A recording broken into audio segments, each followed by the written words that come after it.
Shri cement factory mining కార్యకలాపాల వల్ల తమ ఇల్లు కూలిపోతున్నాయి అంటూ ఫ్యాక్టరీ మైనింగ్ ఎదుట పల్నాడు జిల్లా కాచవరం గ్రామ ప్రజలు టెంట్ వేసుకుని బయట ఇచ్చి నిరసన కార్యక్రమం చేపట్టారు.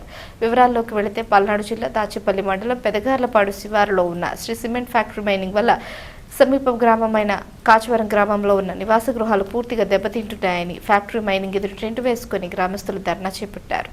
గ్రామానికి 100 మీటర్ల దూరంలోనే శ్రీ సిమెంట్ ఫ్యాక్టరీ వాళ్ళు మైనింగ్ చేయడం వలన మా ఇల్లు మొత్తం దెబ్బతింటున్నాయని, ముఖ్యంగా పొలాలకు వెళ్లే దారి లేకుండా చేసి అందులో ఉన్న బోర్లను పీకివేస్తున్నారని వారు తెలిపారు. ఫ్యాక్టరీ వారు చేస్తున్న మైనింగ్ వల్ల భూగర్భ జలాలు అన్ని కలుషితం అవుతున్నాయని అన్నారు. ఈ సమస్యపై ఎన్నోసార్లు స్థానిక రెవెన్యూ అధికారులకు మరియు జిల్లా అధికారులకు ఫిర్యాదు చేసినా వారు పట్టించుకోలేదని, మా సమస్యను పరిష్కారం చేసే వరకు ఇక్కడ మైనింగ్ జరగనివ్వమని వారు తెలిపారు. లేని ఎడల మా ఊరికి మొత్తానికి వేరొక చోట ఇల్లు నిర్మాణం చేసి మాకు అక్కడ ఏర్పాటు చేయాలని కోరారు. వీటితో పాటు మా కుటుంబంలో అందరికీ ఉద్యోగ అవకాశాలు కల్పించాలని వారు డిమాండ్ చేశారు. లేని ఎడల ఈ ఉద్యమాన్ని మరింత ఉధృతం చేస్తామని వారు హెచ్చరించారు.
ఉంటాయి. అలాంటి ఏంటి అంటే వాటర్ పొల్యూషన్, రెండోది ఏంటంటే మా ఇంటి క్రాక్లు వస్తూ ఉన్నాయి. కనుక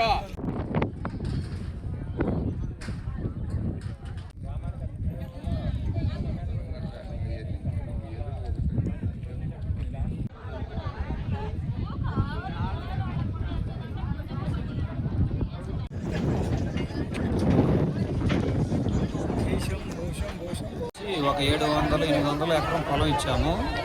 మాకు ఫస్ట్ చెప్పడం ఏంటంటే ఒక 3 కిలోమీటర్లు 2 కిలోమీటర్లు కోరి పెడతా అని చెప్పేసి మీకు జాబులు ఇస్తాము, మీ క్వాలిఫికేషన్ తగ్గట్టు, క్వాలిఫికేషన్ లేని క్వాలిఫికేషన్ తగ్గట్టు జాబులు ఇస్తామని చెప్పి తీసుకున్నారు.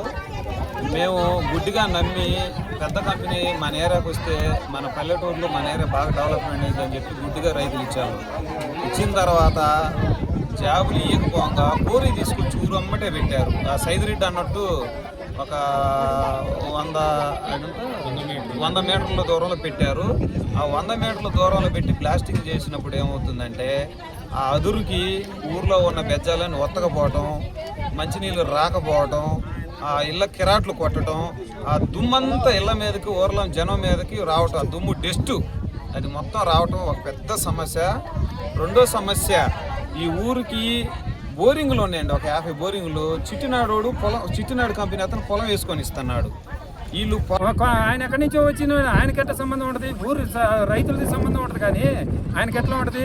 మా పరిష్కారం ఏంటంటే శాశ్వత పరిష్కారం. ఇల్లులు మొత్తం పగుళ్ళు వచ్చినాయి. శాశ్వత పరిష్కారం మన ఆర్డీఓ గారు, హెచ్ఎం గారు, ఎంఆర్ఓ గారు మొత్తం వచ్చారు. వచ్చి చూసుకొని పేపర్లు తీసుకొని చెరువు కట్టగానే చించిపోయారు. ఆ పేపర్లు దూరం కూడా పోలా.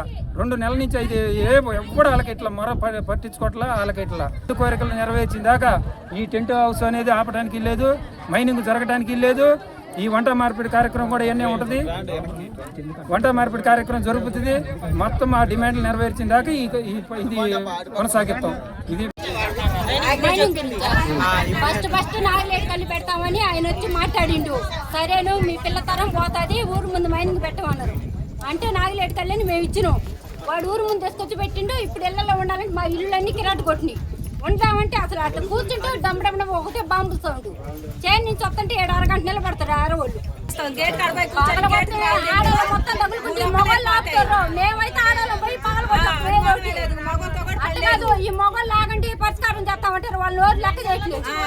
ఎందుకు వెళ్ళకుండా 2 నెలల నుంచి కలెక్టర్ వచ్చింది, వచ్చింది, అట్రండి ఇట్రండి అంటారు. కానీ ఎవడన్నా ఒక్కళ్ళు కూడా వచ్చి పరిష్కారం చేసి